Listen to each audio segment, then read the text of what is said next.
तो ट्रंप ने तो 5 दिनों के लिए ईरान के ऊर्जा ठिकानों पर हमला नहीं करने की बात कह दी, लेकिन ईरान लगातार इनकार कर रहा है और वो अपने दुश्मन देश पर बड़े हमले में जुटा है। और आज भी ईरान ने इजराइल के एटॉमिक सेंटर वाले शहर नेगेव पर मिसाइलें दागी हैं।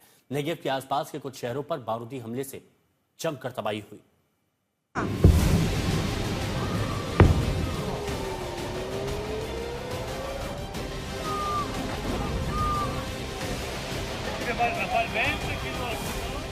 अभी 3 दिन पहले ही ईरान ने अपना खतरनाक मंसूबा बता दिया था। इजराइल में सीधे उस शहर पर मिसाइल दागे थे जहां उसका परमाणु केंद्र है। डिमोना और अराद की ये तस्वीरें 21 मार्च की हैं। अब एक बार फिर ईरान ने वैसी ही चोट की है। इस बार ईरान का टारगेट थे पश्चिमी नेगेव, अराद, बीर शेवा। नेगेव के रेगिस्तान में ही इजराइल ने अपने परमाणु केंद्र बना रखे हैं।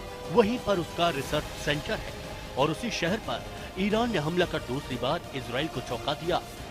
आज सुबह इजराइल के कई इलाकों में एक साथ एयर रेड सायरन ने अलर्ट किया। ये रेड अलर्ट ईरान के बैलिस्टिक मिसाइल हमले को लेकर था। इजराइल मीडिया के मुताबिक लोगों ने जोरदार धमाके सुने, लेकिन गनीमत रही कि इस हमले में कोई बड़ा नुकसान नहीं हुआ। इससे पहले 21 और 22 मार्च को ईरान ने बड़ा हमला किया था।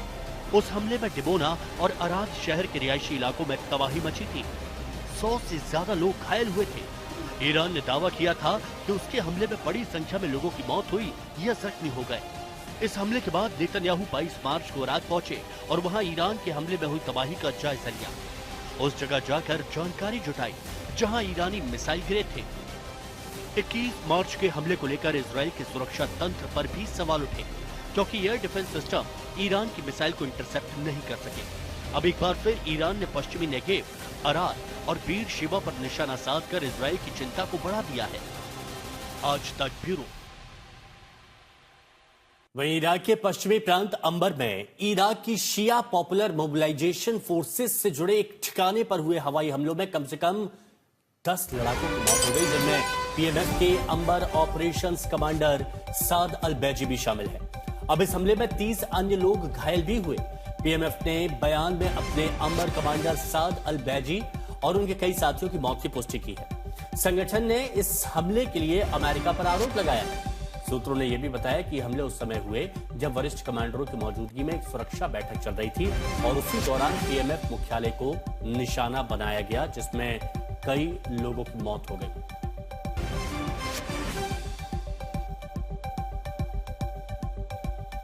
बदले बदले से ट्रंप नजर आते हैं। 48 घंटे पहले ईरान के बदले से जवाब देने का प्रण लेते हैं। ईरान के पावर प्लांट को नेस्तनाबूद करने की धमकी देते हैं और फिर अचानक पलटी मार जाते हैं, यह कहते हुए कि ईरान पर 5 दिन हमले नहीं किए जाएंगे। जब शेयर बाजार औंधे मुंह गिर रहे थे, जब तेल संकट को लेकर त्राही त्राही होने लगी, तो इस जंग के 25वें दिन डोनाल्ड ट्रंप ने बड़ा ऐलान कर दिया और अब ट्रंप के इस ऐलान को डिकोड करने की कोशिश हो रही है। लेकिन पहले दिखाते हैं ट्रंप आखिर कह क्या रहे हैं।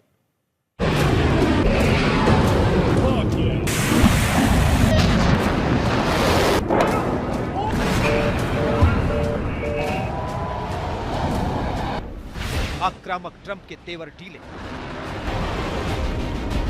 आक्रामक ट्रंप बातचीत पर उतरे।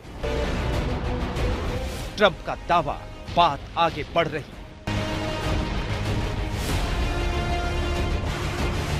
ईरान को मटियामेट करने का प्रण कर चुके ट्रंप अब बातचीत की बात करने लगे हैं। दावा कर रहे हैं कि उनकी ईरान से बातचीत चल रही है और इस एवज में वो 5 दिन ईरान के पावर प्लांट पर हमले न करने का ऐलान भी कर रहे हैं।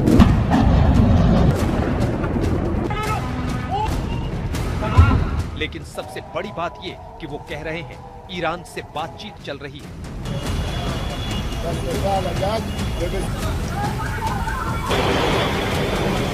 तो सवाल है कि ये जिस बातचीत का जिक्र डोनाल्ड ट्रंप कर रहे हैं, उसका दायरा क्या है? वो बातचीत किस शक्ल और किस स्वरूप में हो रही है?